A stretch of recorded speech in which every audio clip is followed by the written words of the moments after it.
Olá, caros alunos, eu sou o professor Alexander Ruas, professor de matemática. A aula de hoje iremos iniciar o tópico matemática financeira, ok? A matemática financeira, ela exige, antes de mais nada, uma base, que é a porcentagem. Porcentagem é o princípio básico da matemática financeira. Tudo está voltado para porcentagem. Só que tem um detalhe interessante que na matemática financeira, você que está acostumado a calcular porcentagem usando regra de 3, não é utilizada essa regra de 3. A gente vai trabalhar com outro sistema que torna a matemática financeira muito mais prática. O que a gente precisa saber sobre porcentagem? Primeiro, esse símbolo significa centésima parte. Então, 1/100.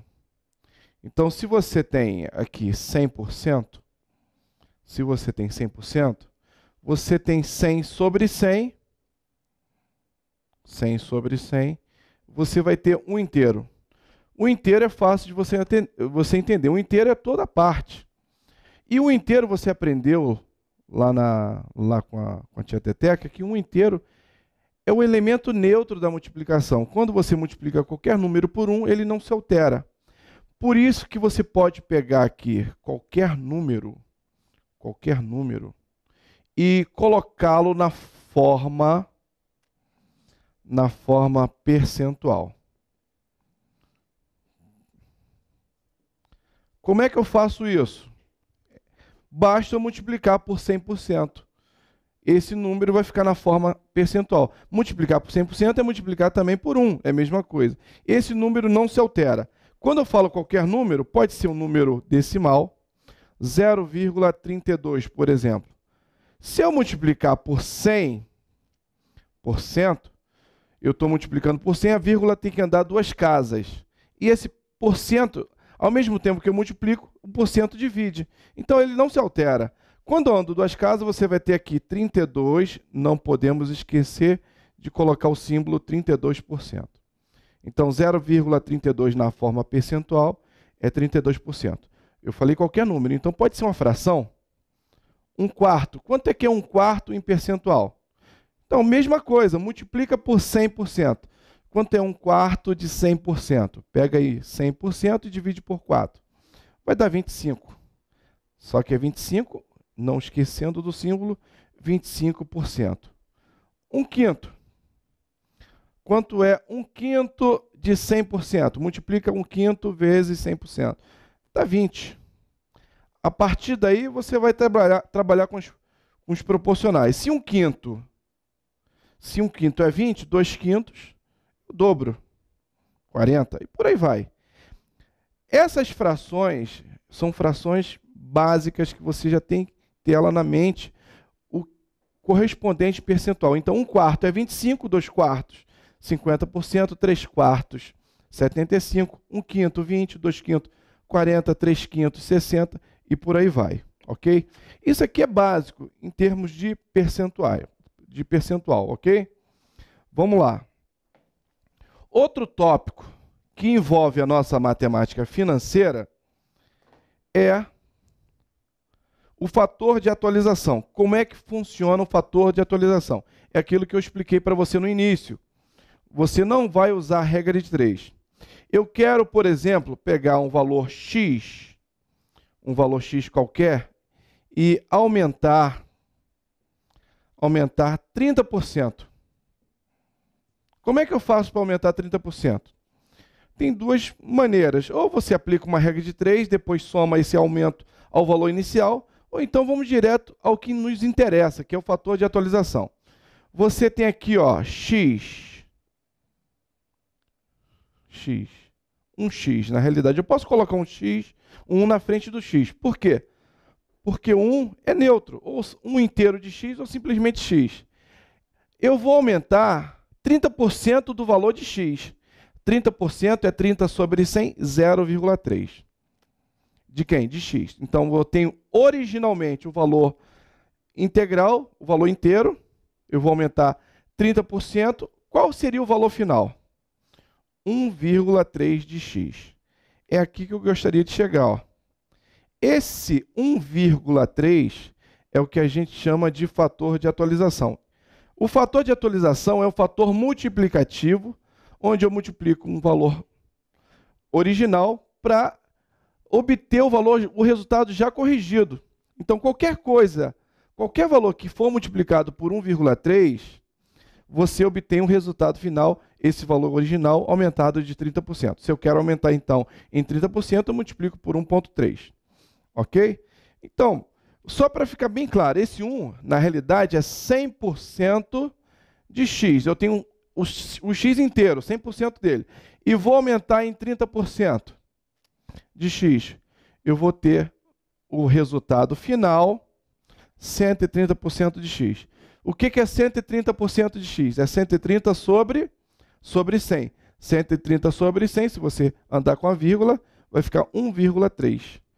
Então, o fator de atualização se processa dessa forma. Então, vamos fazer um exercício aqui rápido. Eu tenho um valor x e quero aumentar em 10%. Qual seria o fator de atualização para esse caso aqui? 1,1. Gente, é muito fácil você achar o fator de atualização. Por que 1,1?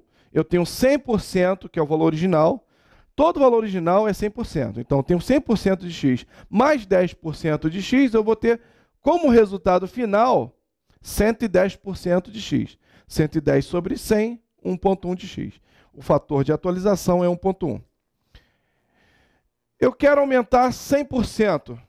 Vamos lá, teu chefe vai te dar 100% de aumento. Todo mundo sabe, se você receber um aumento de 100%, teu salário vai dobrar. Dobrar significa multiplicar por 2. Por que o fator de atualização aqui é 2? Porque eu tenho 100% de x, mais um aumento de 100% de x, eu vou ficar com 200%. 200% é 200 sobre 100, que dá 2. 2 inteiros. Você vai ficar com 2 salários depois do aumento. Dobrou. Então, dobrar significa aumentar 100%. X. Digamos que você tem um aumento aqui de 270%. Como é que fica o fator de atualização? Mesma coisa.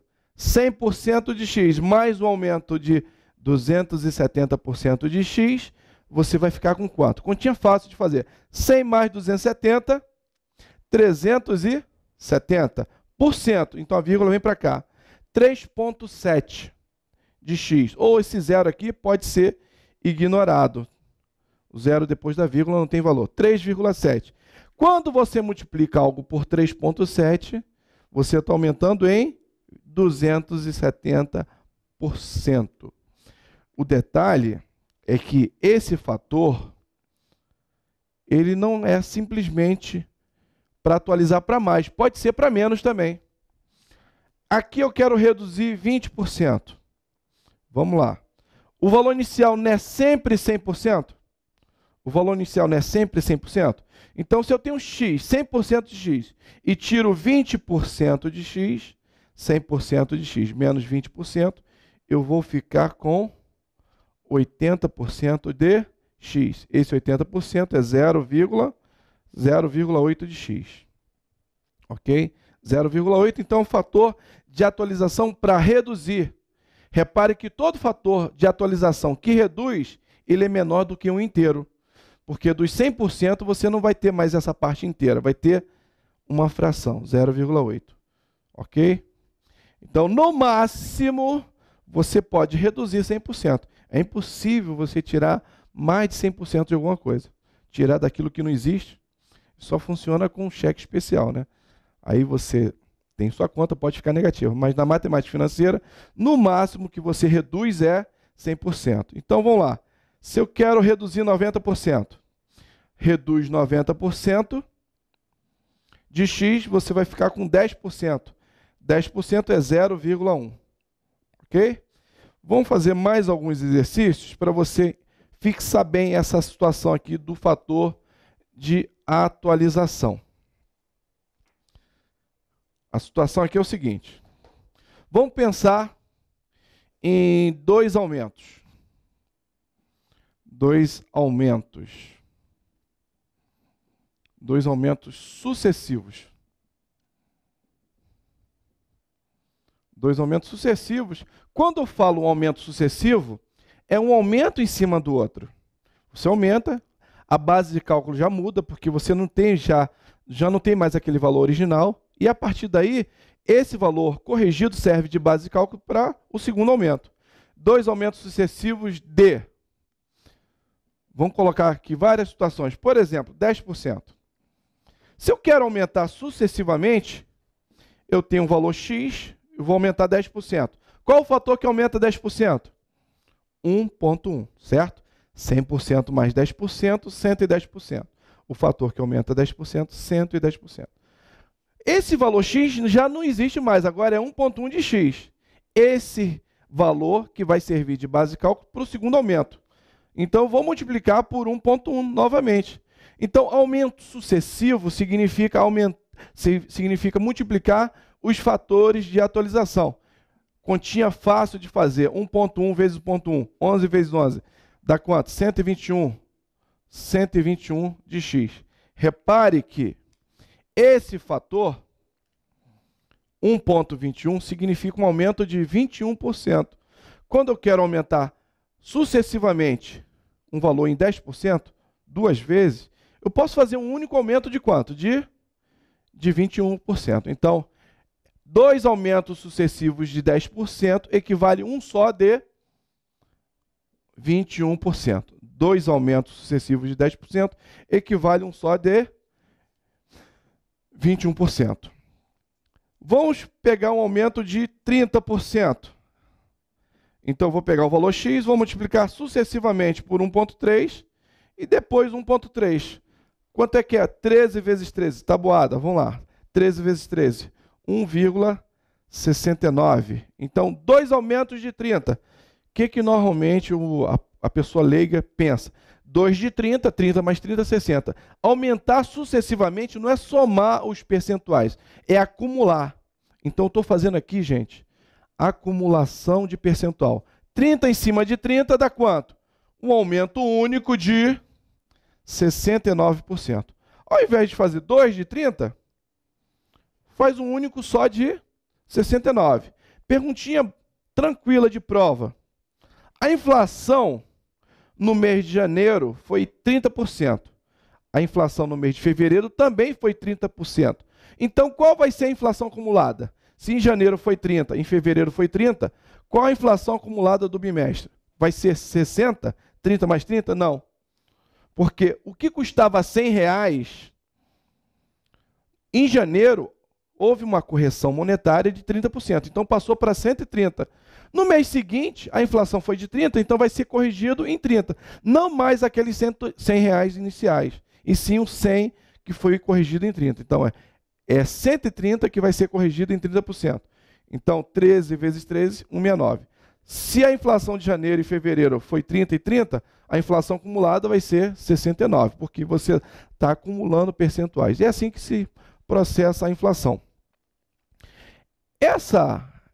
Esse aumento sucessivo ele poderia funcionar com redução também. Redução. Redução sucessiva.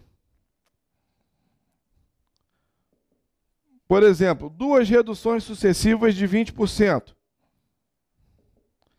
Duas reduções sucessivas de 20%. Esse valor x vai ser reduzido em 20 e depois em 20. Qual o fator que reduz 20%? Redução, então 100% menos 20, o fator é 0,8, 80%. Se eu tirei 20%, eu só vou ter 80% de x.